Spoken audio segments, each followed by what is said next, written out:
సభాధ్యక్షులు జేపీఎం రామాంజనేయులు గారికి, అదేవిధంగా ఈ యొక్క కార్యక్రమానికి ఎంతో దూరం నుంచి, పక్క రాష్ట్రాల నుంచి, జిల్లా నలుమూల నుంచి ఎన్ని పనున్నా సరే ఈ యొక్క కార్యక్రమానికి అటెండ్ అవ్వాలనే ఉద్దేశంతో వ్యయ ప్రయాసాలతో కూడుకున్నటువంటి ప్రతి ఒక్కరు ఇక్కడ వచ్చేసి ఈ యొక్క కార్యక్రమాన్ని ఇంత పెద్ద ఎత్తున జయప్రదం చేసిన ప్రతి ఒక్కరికి పేరు పేరున నా యొక్క ధన్యవాదాలు తెలియజేస్తాను. నిజంగా అంటే ఇది చరిత్ర చెప్పారు, ఏం చేయాలో చెప్పారు, ఎలా పోవాలో మొత్తం పెద్దలంతా చెప్పారు. అయితే ఇంకా చెప్పడానికైతే సబ్జెక్ట్ కానీ ఇంకేం లేదని భావిస్తున్నా. అయితే తప్పనిసరిగా ఏదో ఒకటి చెప్పాలి కాబట్టి ఒక 2-3 మాటలు చెప్తా ఉన్నా. మనం ప్రధానంగా రాజకీయ చర్చా వేదిక మేధావులు అంటే అందరం కూడా ఇక్కడున్న ప్రతి ఒక్కరు కూడా ప్రజలతో మమేకమవుతూ ప్రజా సమస్యలు తెలుసుకుంటూ ప్రజల సమస్యలపైన ఉద్యమాలు చేస్తున్నటువంటి అనేక మంది ఇక్కడ చాలామంది ఉన్నారు. అయితే చాలా సందర్భాల్లో చాలా చెప్తా ఉన్నాం, రాజ్యాధికారం చేయాలనుకుంటున్నాం, ప్రయత్నాలు చేస్తూ ఉన్నాం, అయితే విఫలమవుతూ ఉన్నాం.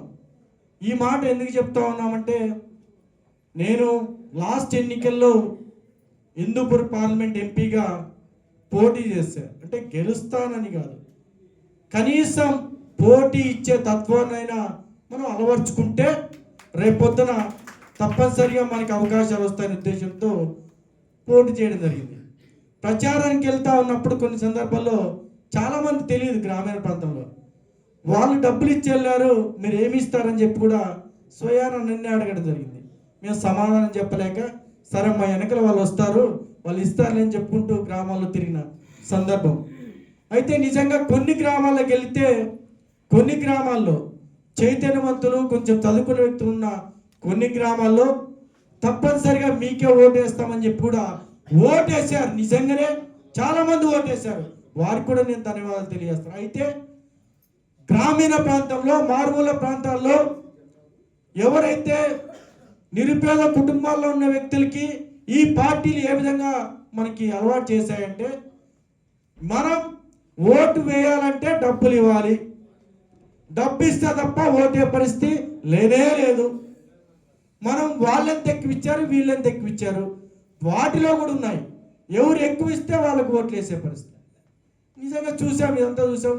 వీటన్నిటినీ మార్చాలంటే చాలా చాలా కష్టమైన విషయం. అయితే ఈరోజు చైతన్యంతో ఇంతమంది మనం ఉన్నాం కాబట్టి ఒక నియోజకవర్గానికి మహా అంటే 2 లక్షలు, 2 లక్షల పైచి 10,000 అట్లా ఓట్లు ఉంటాయి. వాటిలో పెద్దలు చెప్పినట్లు ఏ కులానికి ఎన్ని ఓట్లు ఉన్నాయి, వాటి పరిస్థితి ఏందనేది కులగణన ఒకసారి తీసుకొని ఏ విధంగా కార్యాచరణతో ముందుకెళ్తే మనము ఆ యొక్క కార్యక్రమంలో సక్సెస్ కావచ్చో మనకు అందరికి కూడా తెలుసు. అయితే ప్రతిదీ ఖర్చుతో కూడుకున్న పని, కనీసం గ్రామాలకు వెళ్ళాలంటే కూడా ఇబ్బంది పడే పరిస్థితి వస్తుంది. కాబట్టి దయచేసి ప్రతి ఒక్కరూ చెయ్యి కలుపుదాం, ముందుకెళ్దాం. ఏదైనా సరే మనము రాజ్యాధికారం కోసం కొట్లాడదాం. మనం ఇంతకుముందు చూసాం, అనేక కులాల్లో చైతన్యం ఉంది. రెడ్డి కులాస్తులు అయితే గతంలో చూస్తే వాళ్ళకు కూడా మాకు రిజర్వేషన్లు కావాలని కొట్లాడడం జరిగింది. తర్వాత కాపు సామాజిక వర్గం, ముద్రగడ పద్మనాభం గురించి చాలామందికి తెలిసి ఇక్కడ ఉన్న విషయాలందరూ. ఆయన దాదాపు తెలుగుదేశం పార్టీ గత ప్రభుత్వంలో ఉన్నప్పుడు, అంటే ఇప్పుడు కాక ముందున్నప్పుడు పెద్ద ఎత్తున కాపు రిజర్వేషన్లు కావాలని చెప్పేసి పెద్ద ఎత్తున రైళ్లు కూడా తగలబెట్టి చివరికి వాళ్ళు చేసింది ఏమయ్యా అంటే, ఈరోజు ఒక డిప్యూటీ సీఎం చేసుకున్న తర్వాత కనీసం వాళ్ళు ఎక్కడే కానీ వాళ్ళ హక్కుల గురించి మాట్లాడాలి. ఈరోజు అంటే మనం కూడా ఇంత ఎస్సీలు కానీ, ఎస్టీలు కానీ, బీసీలు కానీ, మైనార్టీ వర్గాలంతా కూడా మనం ఇంత శాతం ఉన్నాం. మనం ఏ విధంగా చైతన్యం చేయాలంటే, ప్రజల్ని మమేకం చేయాలంటే మనము పెద్ద పెద్ద మీటింగులు పెట్టుకుంటే సరిపోదు.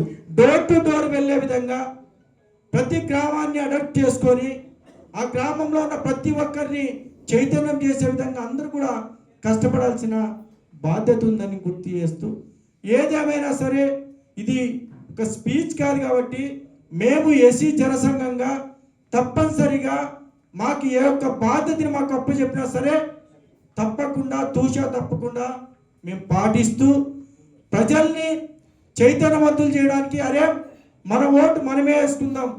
పక్క రాష్ట్రంలో చూస్తూ ఉన్నాం ఈరోజు మోత్పల్లి నరసింహులు అని చెప్పేసి ఆయన ఒక మాదిగ సామాజిక వర్గానికి చెందిన వ్యక్తి. ఆయన ఏం మాట్లాడుతున్నాం అంటే ఈ రాష్ట్రంలో దగ్గర 70 లక్షల ఓట్లు మాదిగలు ఉన్నాయి కాబట్టి మాదిగల ఓట్లు మాదిగలు మనమే వేసుకుందాం, మనమే గెలుస్తామని నినాదంతో ఆయన ముందుకెళ్తా ఉన్నారు. అదేవిధంగా విశాలాధారం గారు దాదాపు అన్ని సమస్యల మీద మాట్లాడుతూ బీసీలు చైతన్యం చేస్తూ ఎస్సీలు ఎస్సీలు చైతన్యం చేస్తూ ఆయన పోతూ ఉన్నారు. మన రమేష్ చెప్పినట్లు మేము దళితులుగా ఎస్సీలుగా మాదిగ సామాజిక వర్గానికి చెందిన వ్యక్తులుగా తప్పనిసరిగా బీసీలను సీఎం చేయడానికి ఎమ్మెల్యే చేయడానికి మేము సిద్ధంగా ఉన్నాం. అయితే మాకు గ్రామాల్లోకి వెళ్ళినప్పుడు చాలా గ్రామాల్లో ఇప్పటి వరకు కూడా కనీసం ఇళ్ళల్లోకి రాని పరిస్థితి చాలా గ్రామాల్లో చూస్తా ఉన్నాం. ఎవరిని రానిరయ్యా అంటే లాస్ట్కు మాదిక్కులను తప్ప మానవులైనా పర్లేదు అంటారు కొన్ని గ్రామాల్లో, కానీ మాదిక్కులను మాత్రం తప్పనిసరిగా రాని సందర్భం మనం గమనించాలి.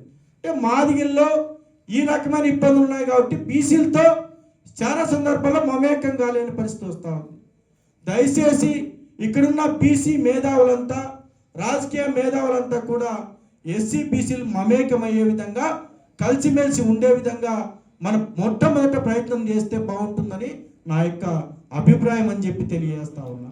దీనికి మనం రాజ్యాధికారం మొదలు పెట్టాలనుకుంటే ఫస్ట్ మనకున్న సమస్యలు ఏంటి, వాటిని ఏ విధంగా సవరించుకోవాలి, ఫస్ట్ మనం ఏ విధంగా స్టెప్ తీసుకోవాలంటే మనం మమేకం కావాలి. గతంలో చూసాం 3 పార్టీలుగా కలిసినప్పుడు 3 పార్టీల ఓట్లు ఏ విధంగా మెచ్ అవుతాయా అవో అని తర్చన పడతా ఉన్నారు. 3 పార్టీల ఓట్లు కలుస్తాయన్న సందర్భంలోనే వాళ్ళు కూటమిగా తయారైన సందర్భం.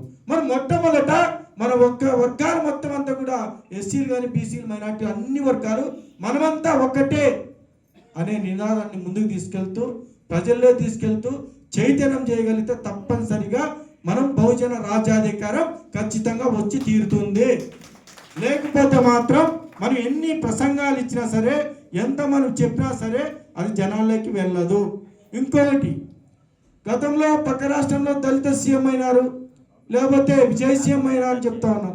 పక్క రాష్ట్రంలో కూడా సిద్ధరామయ్య గారు చూసాం మొన్నటి వరకు, ఈరోజు మారిన సందర్భం.